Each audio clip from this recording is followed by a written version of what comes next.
Keuna, on n'a pas le droit d'en profiter en dehors du temple. Dans le temple, les Kohanim, ils peuvent les porter même quand ce n'est pas lié avec le service. Comme pour manger, on avait vu. Manger, se promener, parler avec les copains. Tant que c'est dans le temple, c'est permis. Bigdei Keuna nitnu lehanot. Mais en dehors du temple, non. Et la Gemara justement s'étonne. Uba Medina lo. Est-ce que c'est vrai qu'en dehors du Yerushalayim, ou en dehors du temple, on ne peut pas? Vehat Tanya, et pourtant il y a une braïte qui dit Be'esrim vechamisha betevet, le 25 Tevet, Yom Har Grizim hu. C'est une fête qui s'appelle la fête de Har Grizim. De l'ol mispad, interdiction de faire des oraisons funèbres, de jeûner, parce que c'est un jour de fête. Pourquoi un jour de fête? Chez Bikshu Kutiim et Beit Elokeinu Melexandrus Mokdon Lacharibo. À ce moment-là, les Kutim ont demandé à Alexandre. On est à Samertet Amoud Aleph. Ah, mais on est encore plus loin, d'accord. Ah, mais je te peux pas dire. On est arrivé jusque-là. Hier, on est arrivé jusque-là. Combien de lignes juste Écoutez, je vais vous dire encore une fois quelque chose. C'est suffisant que j'arrive en retard. Pas seulement j'arrive en retard, mais il faut attendre que vous êtes à l'endroit. Alors, des 2 lignes plus tard, Shlomo. 2 lignes plus bas. Alors, il y a une fête le 25 Tevet. Alors, qu'est-ce qui s'est passé encore une fois le 25 Tevet? Yom Shibikshu Kutiim et Beit Elokeinu Alexandrus Mokdon Lachivo. Ils ont demandé à Alexandre, l'empereur, de détruire le temple. Alexandre le Grand. Ok. Venatnulem. Et ils leur ont accordé l'autorisation. Baou Behodio et Shimon Hatzadik. Alors, les gens sont venus à Shimon Hatzadik, qui était Kohen Gadol.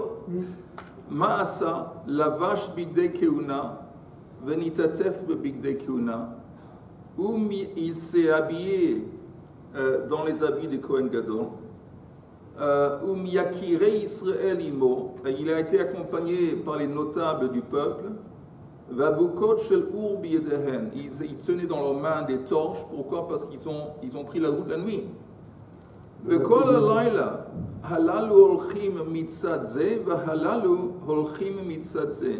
Pendant toute la nuit, il y avait d'un côté Alexandros et les Koutim qui venaient vers Yerushalayim avec le but de détruire Yerushalayim. Et ils avaient un défilé de Yerushalayim à la tête se trouvait Shimon Hatzadik qui allait envers Alexandros. À la rencontre. À la rencontre d'eux. Ah, mais c'est Chartatrak, là, c'est pas... On va voir. Jusque la venue de l'aube. Quand il a commencé à faire jour, alors il les a vus. Alexandros a vu, il y avait plein de gens qui venaient vers eux. Amar Lehem, il a demandé au Koutim qui était à côté de lui, Amar Lehem, Mi halalu, c'est qui ces gens? Amulo Yehudim shemardu becha. C'est les Juifs dont on vous a parlé, dont on t'a parlé, qui se sont rebellés contre toi. Keivan shehigia l'Antiparas, une fois qu'ils sont arrivés à un endroit qui s'appelle Antiparas, Zacha Chama, alors là le soleil a commencé à briller, Paguz et Bézé, et ils étaient un en face de l'autre. Keivan Shira'a, le Shimon Hatzadik, Yarad Mimerkavto Vishtachava Lefanav. Quand Alexandros Mokdon a vu Shimon Hatzadik, il est descendu de son char, et il s'est prosterné devant lui.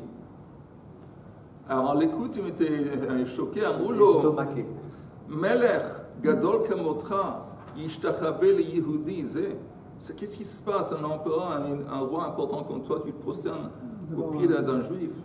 Amar lehem demut yokno shelze menatsachat lefanai bebeit milchamti. Il a dit que chaque fois que je vais en guerre, j'ai l'image de ce personnage qui apparaît devant moi. Et j'ai toujours vu ça en tant que bon signe, parce que chaque fois que j'ai vu cette image, j'ai gagné.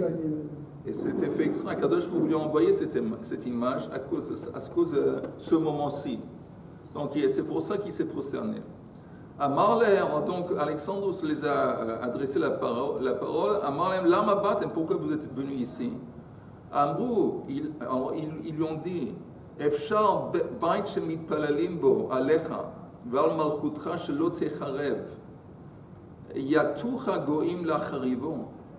Est-ce que c'est concevable que la maison, le temple dans lequel on prie pour ton salut, on prie pour ton succès, cette maison va être détruite par des goïms, par des gens qui te trompent?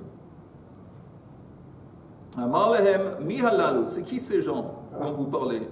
Amolo kutim halalu, shomdim lefanecha. C'est ces gens qui t'accompagnent, c'est les kutim. Amar lehem harehem besurim beyedechem. Vous savez, faites avec eux ce que vous voulez. Miyad nakvum beikvehem. C'est des juifs au départ, les Koutim? Les Koutim, c'est des faux convertis. Ouais, Ils sont faux convertis. Oui, c'est des, je pense que aussi, de bois. comme on les appelle aussi, Shomronim. Ils ont été installés en Shomron, ils venaient de Kouta, l'Afrique. Et puis il y avait des lions qui attaquaient en Shomron, ils ont décidé d'adopter la religion, la croyance locale.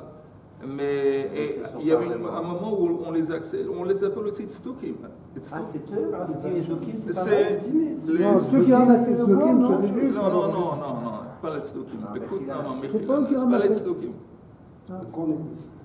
Mais c'est les... Exactement. De toute façon, qu'est-ce qu'ils ont fait avec? Miyad nakvum bikvehem. Ils les ont percé les chevilles. Et ils ont mis une corde dedans.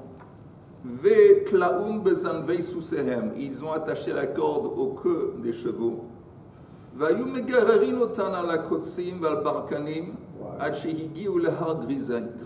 les ont traînés sur des rochers, sur des comment on dit, des buissons, jusqu'ils sont arrivés à l'endroit, la montagne de Grizim, où il y avait leur temple.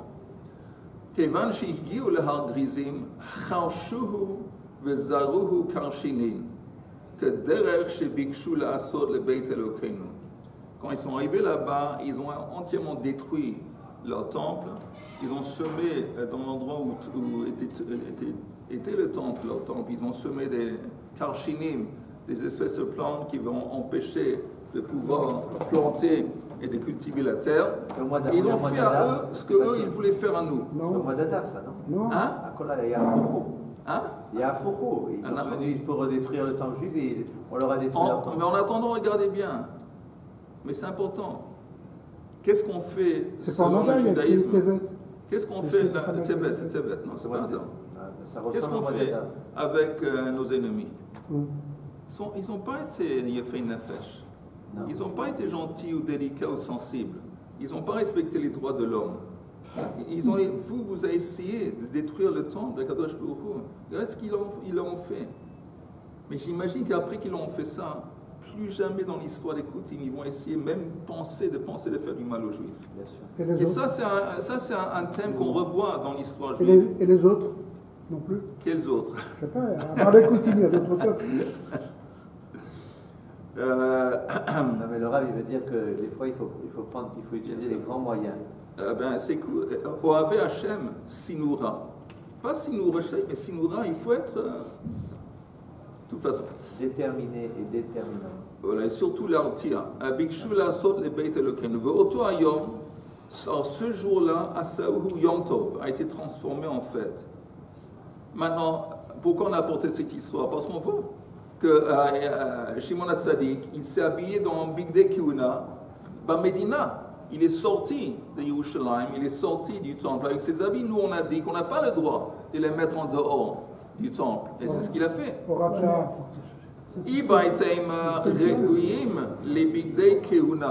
une explication, c'est que ces habits étaient aptes, ils avaient un potentiel de devenir des Bigdei Kehuna. Mais ils n'étaient pas. Vous savez quoi, ils n'étaient pas? On sait que tous les ustensiles dans le temple, les ustensiles et les habits, pour qu'ils deviennent consacrés, il faut les utiliser. C'est l'utilisation, une fois qu'on les met à l'usage, l'utilisation qui les rend à Kadosh. Donc si quelqu'un a fabriqué des Bigdei Kehuna, mais ils n'ont pas encore été utilisés, ils ne sont pas Kadosh. Donc ça c'est une explication. Que c'était Re'uyim les Bigdei Kehuna, c'était des habits qui étaient aptes à être utilisés. Mais tant qu'ils ne sont pas utilisés, ils ne sont pas kadosh, donc ils ont eu le droit de les mettre dehors. Oui. Est-ce que c'est la même chose comme un livre, on m'a dit, une Gemara qu'on achète dans une librairie, tant qu'on n'a pas étudié dedans, elle n'est pas kadosh? Non. Non? Non, pas du tout. Et même, c'est pas évident que c'est kadosh. Ça veut dire que s'il y a le nom d'Hachem qui est écrit dans quelque chose, alors là, ça devient un kadosh. Et il y a même un doute. Tout ça, kavod, il faut donner du kavod. Ça, je ne parle pas de kavod. Si c'est ton portrait, tu ramasses, tu l'embrasses, tout ça, je ne parle pas de ça.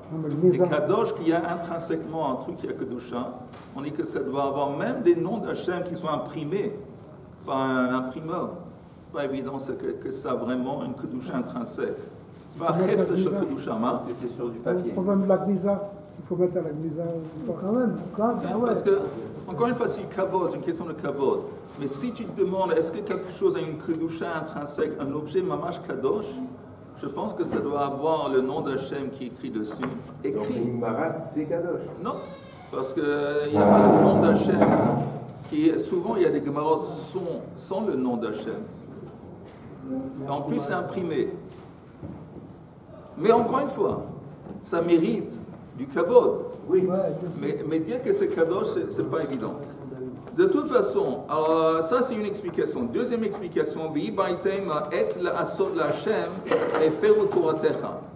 c'est quoi et l'asod l'Hachem et feru toratecha? C'est que quand il y a un problème dans le sein du peuple juif, il y a des fois que pour rectifier le problème, on aurait le droit de transgresser.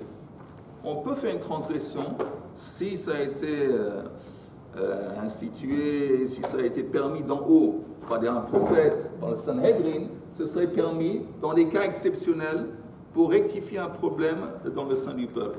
L'exemple classique, c'est Eliyahu Navi. Eliyahu Navi, la confrontation célèbre avec les Kohanei à Baal, Har HaKarmel.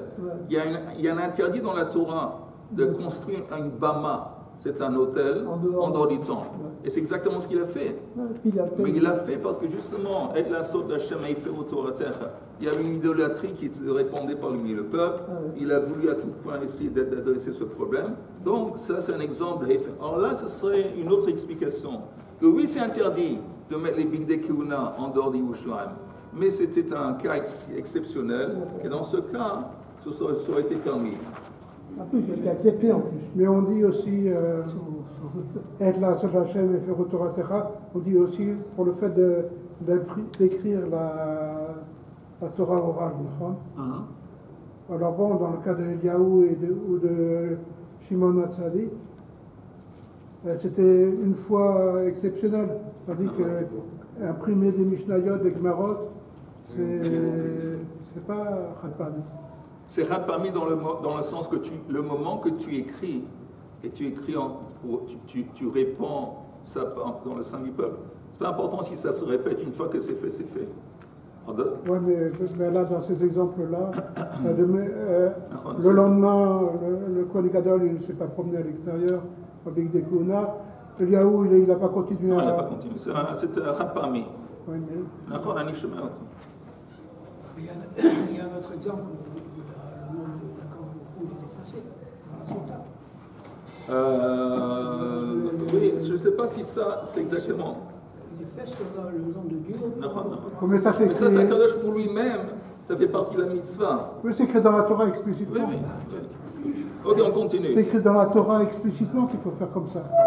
Non, il est en train de dire à Yehuda que si c'est écrit dans la Torah, que c'est comme ça qu'on se comporte, il n'est pas en train de transgresser quand le Kohen n'est pas en train de transgresser quand il va effacer le nom d'Hachem, parce que ça fait partie de la mitzvah. Ok, c'est écrit dans la Mishnah, Chazan HaKnesset Notel Sefer Torah, que avant que le Kohen Gadol lit la lecture de la Torah, la Torah est remise de main en main. Attendez, j'ai une question. Allez. Sur l'histoire qu'on a racontée. Oui. Est-ce que c'est vrai que dans le Beth Amikdash, on priait pour la réussite et la victoire d'Alexandre Magdala? D'abord, c'est possible, je ne sais pas. D'abord, je ne sais pas.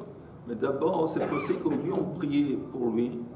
De la même façon qu'on dit aussi, comment on dit, Tfilat HaMedina, les Tovat HaMedina. Les Juifs en Angleterre, ils prient les Tovat Medina. Mais dans le temple, c'est pas pareil que... Mais même dans le temple, ils étaient soumis. Bon, une grande période, ils étaient soumis à un empire, à d'autres... Donc c'est possible que, comme on dit, c'est possible qu'il disait, peut-être c'est possible que non, peut-être il est en train de monter.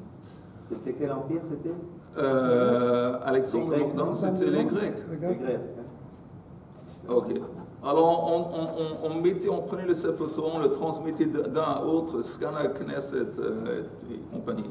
Alors il m'a dit, apparemment on voit de là, Shma Mina, Cholkin Kavod le Talmid, Bemakom Arav.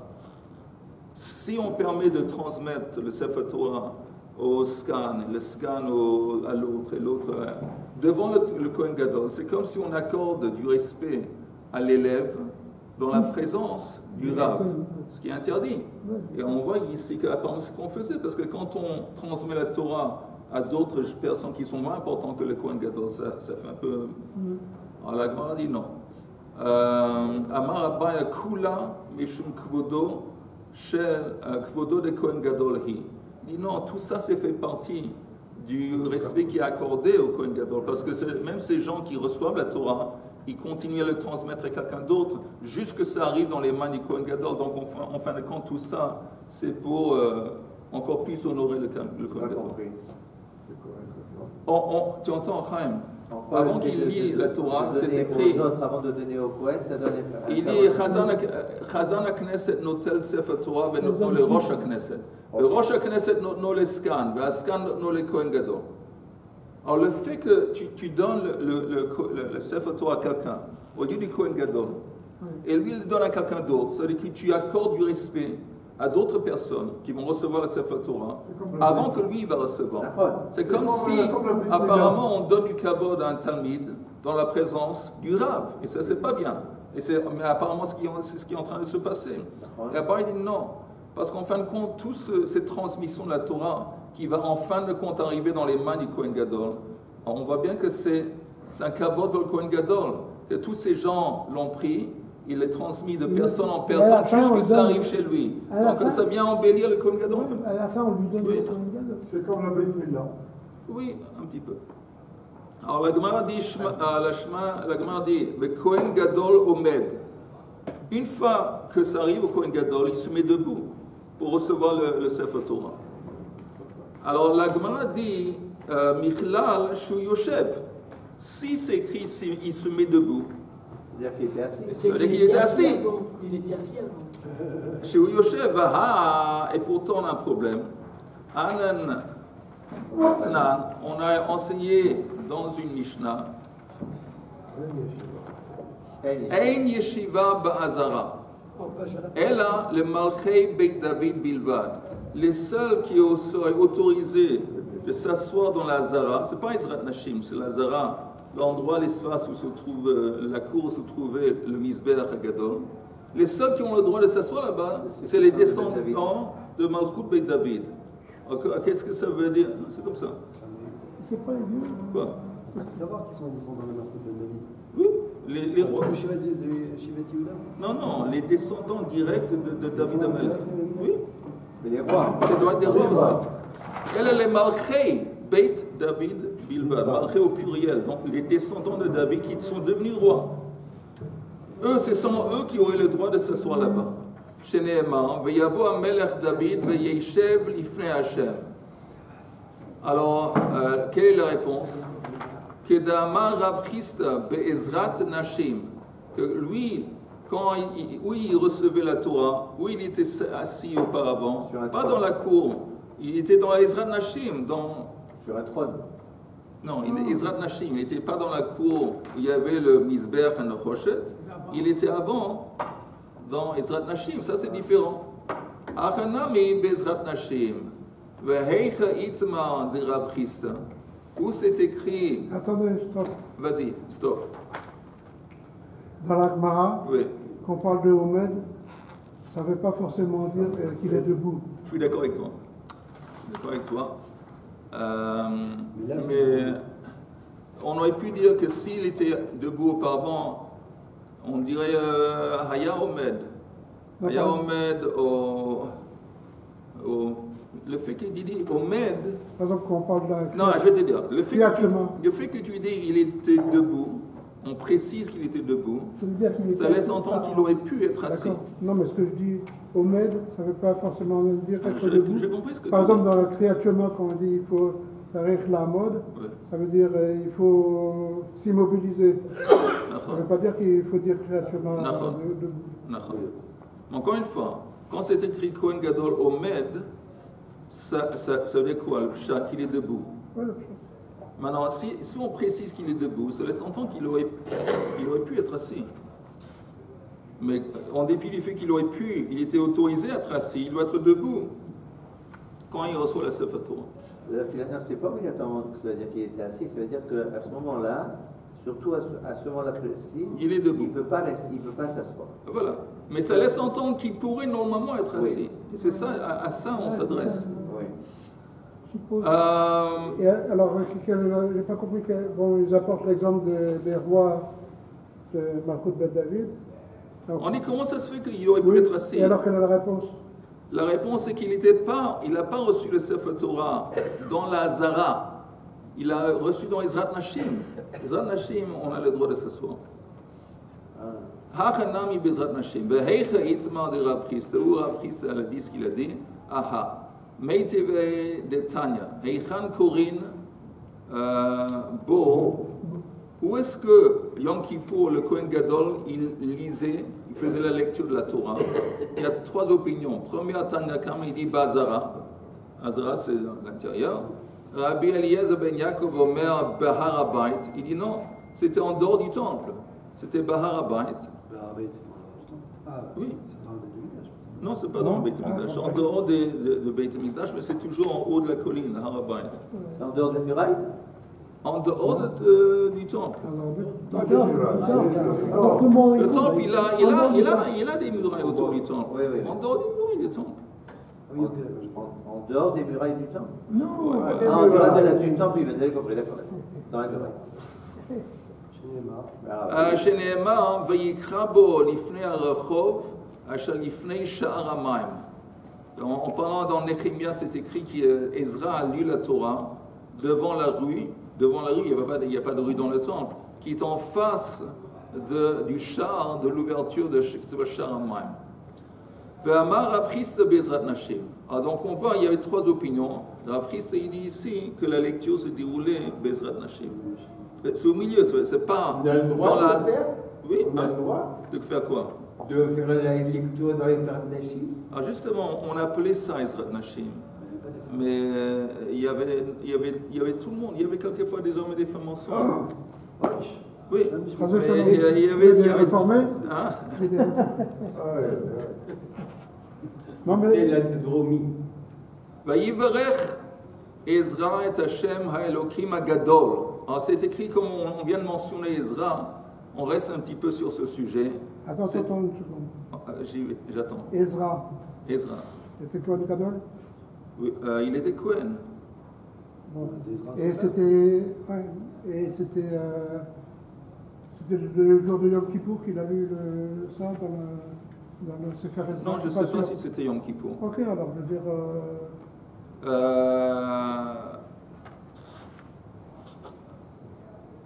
Je crois que quand on mentionne. Non, mais disons une lecture de la Torah. Où se déroule la lecture de la Torah d'une façon. Yom Kippour, c'est pas. Le Kohen Gadol, déjà qui sort dehors dans la rue, c'est à Yom Kippour, c'est déjà limite. Alors, ça va dans la rue, c'est en face de la rue. Enfin, en dehors du temple. Oui, parce que, encore une fois, il voulait que ce soit. La lecture était ciblée qui? Les masses, le peuple. Donc peut-être c'était un endroit plus facile, en dehors du temple, de rassembler le peuple en entier que dans la cour du temple. Peut-être. De toute façon, on a résolu le problème que quand c'est écrit Omed, le Kohen Gadol, il est debout. C'est pas qu'il est dans la Zara, il est dans Ezrat Nashim, selon le Christ. Maintenant, Vayivarech Ezra et Hashem Elokim Gadol. C'est écrit à Gadol. My Gadol, c'est quoi ce nom Gadol? Amar Rav Yosef, Amar Rab, Shekidlo Beshem HaMefurash. C'est que quand Ezra béni Hashem, il l'a béni en utilisant Shem HaMefurash, Et de ce point de vue, il a agrandi Akadosh Baruch Hu en utilisant ce Shem. C'est-à-dire agrandi dans le sens accordé du respect. Rav Gidel Amar, Baruch Hashem Elokei Israël, Min haolamvad haolam. Selon Rav Gidel, ça c'est la bracha qu'il a dit. Amar le Abaya le Rav Dimi, Vedilma she Gidlo b'Shem HaMefurash. Pourquoi tu dis ça? Peut-être quand on dit Gidlo, c'était avec le nom, le Shem Hashem HaMefurash. Une petite question, Oui. Hashem HaMefurash, c'est une autre manière de prononcer le nom de... Yud Kei Vav Kei. Tu sais, Yud, et après un Hey, après un Vav et un Hey. Nous, on dit, normalement, on dit, quand on lit ça dans la Torah, on dit Adoshem, on dit Adoshem. Mais ce n'est pas la façon de lire. Il y a une façon de lire ça autrement. On ne sait pas. Non, la plupart des gens ne savent pas. Il y a des gens qui savent. Il y a un mot du Shem Hashem de 72 lettres. Oui, il y a beaucoup de... Oui. Ouais, il y a plusieurs. Et 52 aussi, et plus de 26. Mais je me rappelle une fois, j'étais à une foire et il y avait un Américain, c'est un noir américain qui était en train de vendre un livre écrit par un professeur en Amérique et qui, entre autres, c'était sur le Shem HaMefurash, et il disait que les Juifs étaient coupables de tous leurs problèmes parce qu'ils avaient chez eux les moyens de s'en sortir, parce qu'ils savaient le Shem HaMefurash. Et le fait qu'ils n'utilisaient pas le nom d'Hachem, donc c'est leur faute. C'est leur faute, exactement. Je lui ai dit, c'est écrit dans la Gemara même qu'il y a quelqu'un qui a été mis à mort, une des explications, un Chacham qui a été mis à mort parce qu'une fois il a utilisé le Shem HaMefurash. J'ai dit que c'est pas. Mais pourtant, il y a eu dans l'histoire. On voit que Moshe Rabbeinu, par exemple, il a tué le Mitzri, un Shem HaMefurash. De toute façon, Amar le ein omrim Shem HaMefurash begvulim. Il dit, tu sais pourquoi je ne suis pas d'accord avec toi? Parce que Ezra, quand il a lu la Torah et quand il a béni Akadosh Baruch Hu, encore une fois, il était en dehors du temple. Et on ne peut pas dire Shem HaMefurash en dehors du temple. Donc c'est pour ça que moi je dis, est-ce que quand il a béni, ça veut dire qu'il a dit Baruch Hashem, Elokei Israël, Min haolam vad haolam. Moshe, il était en dehors du temple, le temple n'existait pas encore. Oui, mais la Torah n'a pas encore été donnée. C'est-à-dire que peut-être c'était interdit. On est en Égypte. Hein? C'est ce que je viens de dire. La Torah n'a pas encore été donnée, y compris On est en l'interdit. Égypte, c'est pas... Ok, vélo. Est-ce que c'est vrai qu'on ne peut pas dire Shem à Hachem en dehors? Et pourtant c'est écrit Veyamod Ezra Sofer al Migdal Etz Asher Asu Ladavar ou Ledaber. Et encore une fois, une citation de Nehemia. Et c'est écrit qu'il est monté en haut d'un espèce d'échafaudage de bois. Et pour dire, et sur les quoi dire, il dit Horaat Sha'a Haïta. Il dit non. Encore une fois, c'est un cas exceptionnel. Ce n'est pas la norme, ce n'est pas permis normalement. Mais ça, c'était un cas spécial et c'est pour ça qu'il a fait. Mais ce n'est pas normal. Ok. C'est écrit Yitzha'aku el Hashem Elokim. Oui, mais il prend des risques quand il. Chaque fois que quelqu'un fait quelque chose qui n'est pas la norme, c'est un risque. Mais néanmoins, c'est pour ça que les seuls gens qui ont le droit, c'est qui Ezra? Ezra, c'est le Gdolador. Alors personne, si le Gdolador il fait ça, et c'est une fois, et c'est bien pour une raison particulière, il y a une raison. Si Eliyahu Navi, encore une fois, les gens qu'on dit qui ont fait des choses qui ne sont pas tout à fait dans la norme, c'est les prophètes, c'est les Gdolador, c'est le Sanhedrin. C'est pas n'importe qui d'ici un beau jour que on va faire comme ça. Ve'yitzhaku el Hashem Elokim bekol gadol. Maya amur, amar Rav ve'item Rabbi Yochanan. Baya. Oh, vous entendez? Ce verset Ve'yitzhaku el Hashem Elokim bekol gadol, ça parle des sages à l'époque de Ezra et Nehemia, qui était en train de lamenter et de crier envers Hachem. Pourquoi? On va voir. Alors... Qu'est-ce qui se passe là? Il y a un deuxième cours. C'est un cours en trois. Ve'item Rabbi Yochanan, Baya, ça veut dire oi. Ils étaient en train de dire, ils étaient Ashkenaz. C'était un facile. Baya. Ainu hai dachrive le mikdasha. Ça, c'est ça qui est responsable d'avoir détruit notre temple. C'est qui ça? C'est le Yetzer d'Avodah Zara. À ce temps, au temps de Ezra et Nehemia, quand ils ont commencé à reconstruire le deuxième temple, ils se sont plaints du fait qu'il y avait parmi le peuple ce Yetzer Hara d'idolâtrie. Ils ont dit, incroyable, mais ça, ce Yetzer Avodah Zara, c'est ça qui est responsable d'avoir détruit le temple. Le Kalei le Heichale, et ça a brûlé le Heichal. Le Katlinu le Kuluhu Tzadike, et ça a entraîné la mort de tous ces tzadikim. Vaglinu l'Israël Ma'arahon, et ça a causé que le fait qu'Am Israël ont été mis dans l'exil, ont été exilés de leur terre. Va'adain miraket beinan, et il est toujours en train de danser parmi nous. Klum yahavteilan, Akadosh Baruch Hu, tu nous as seulement donné ce Yetzer, elle est le Kaboulei Be'agra. La seule raison qu'on a reçu le Yetzer Hara, entre autres, c'est pour recevoir un Sachar. Si on reçoit, pourquoi on a reçu le Yetzer Hara? Pourquoi Akadosh nous a donné un Yetzer Hara? Pour qu'on va le confronter, on va le surmonter. À chaque fois qu'on surmonte notre Yetzer Hara, on reçoit un Sachar. Ouais, mais... Qui est-ce qui est monté avec Ezra pour construire le... Tous les Chachamim. Non, Attends, les Lévi'im, mais les gens qui n'étaient pas mis au Chassim. Mais c'était beaucoup il y avait beaucoup les bandits. Oui, tous les estropiés spirituels. Ceux qui étaient bien installés, ils sont restés chez eux.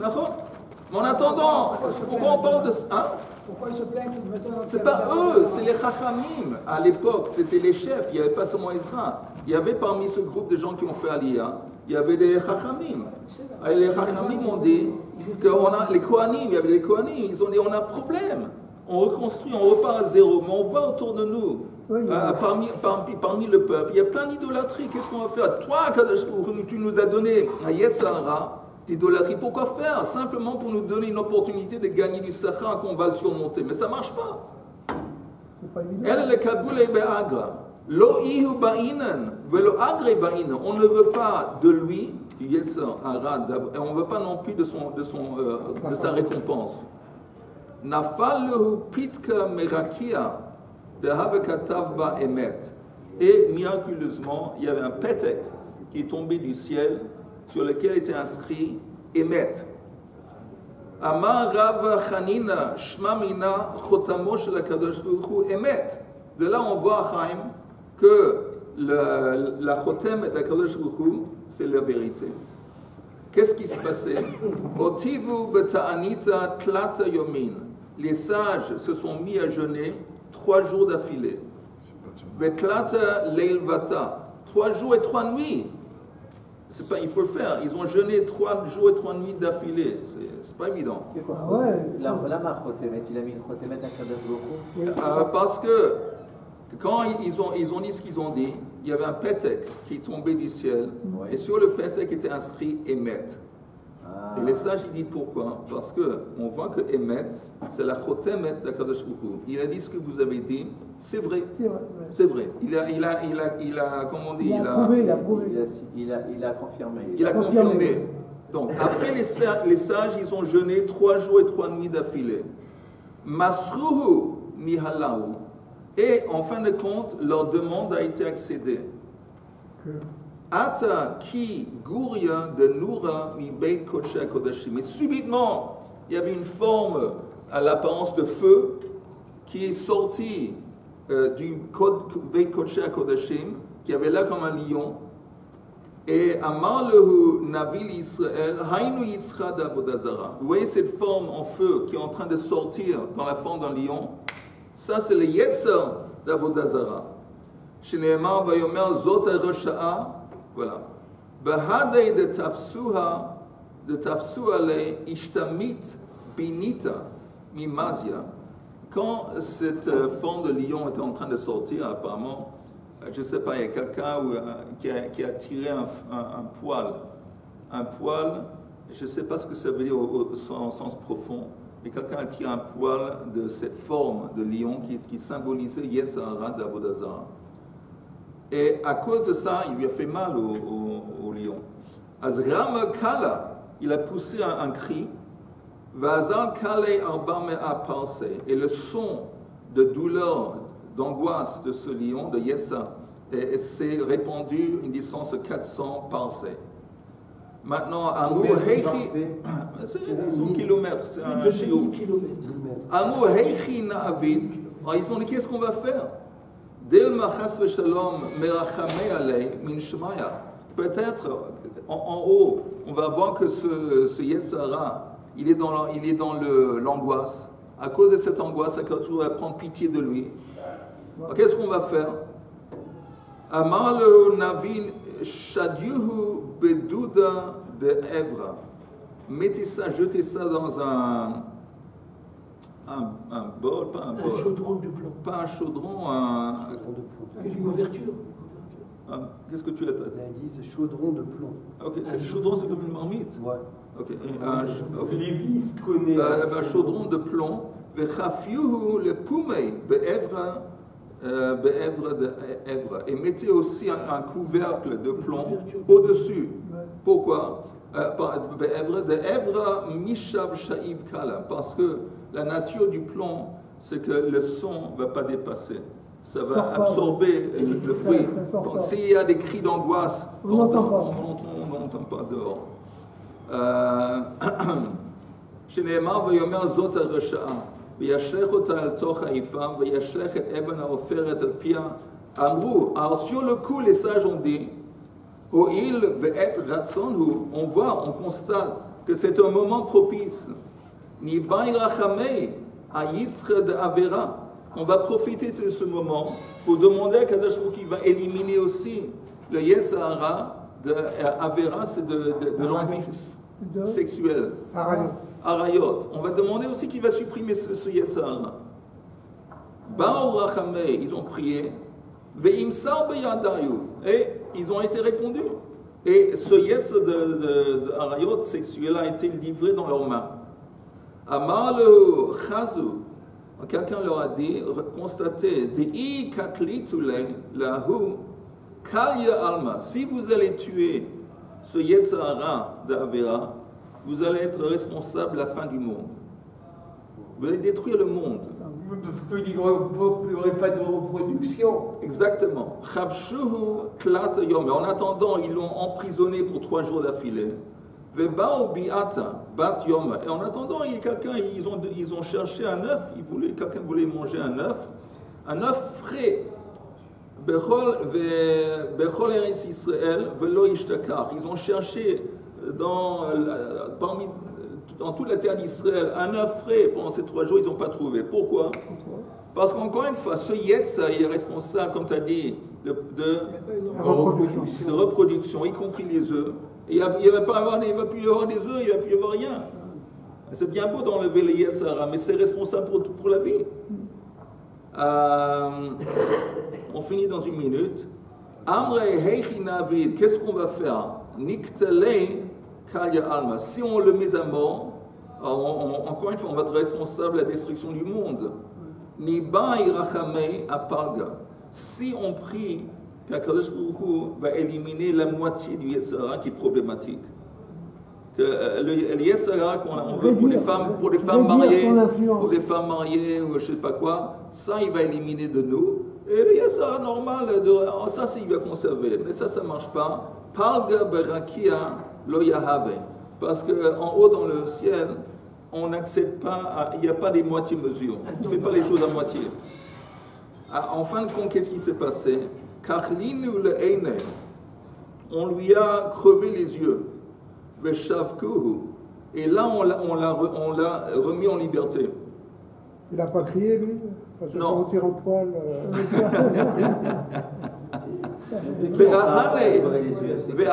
Et ça a tout de même aidé, de quel point de vue?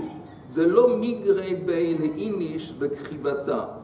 Qu'à partir de ce moment, les gens n'ont plus eu envie d'avoir des relations avec des membres de leur famille. Ah bon? Alors, de ce point de vue, ça a aidé. C'est une bonne chose. Là, on met un point ici. Donc, de Krivata. Donc, c'est intéressant, cette Gemara, qu'on voit qu'ils ont tout de même... Qu'est-ce qui est intéressant? On voit qu'ils ont soulevé un point. Ils ont dit ça ne marche pas, on est incapable de surmonter ce problème de Yetzer d'Avodah Zara. Et Akadosh Baruch Hu dit, vous savez quoi, vous avez raison. Et c'est Akadosh Baruch Hu qui leur a aidés à supprimer de parmi le Am Yisrael ce Yetzer d'Avodah Zara. Après, ils ont essayé d'aller à fond à Kol HaKuppah et de supprimer le Yetzer Hara de Arayot sexuel. Ça n'a pas marché. Ils ont compris à quel point on a besoin de ce Yetzer Hara sexuel, parce que sinon le monde ne continue pas. Donc dans les Yetzer Hara, il y a du bon. Oui, bien sûr. Ils ont prié pour que Hachem leur supprime les Yetzer Hara dans la Avodah. Oui. Et ça a été accepté. Oui. C'était cette forme de lion en feu qui a sorti du corps de Jacob.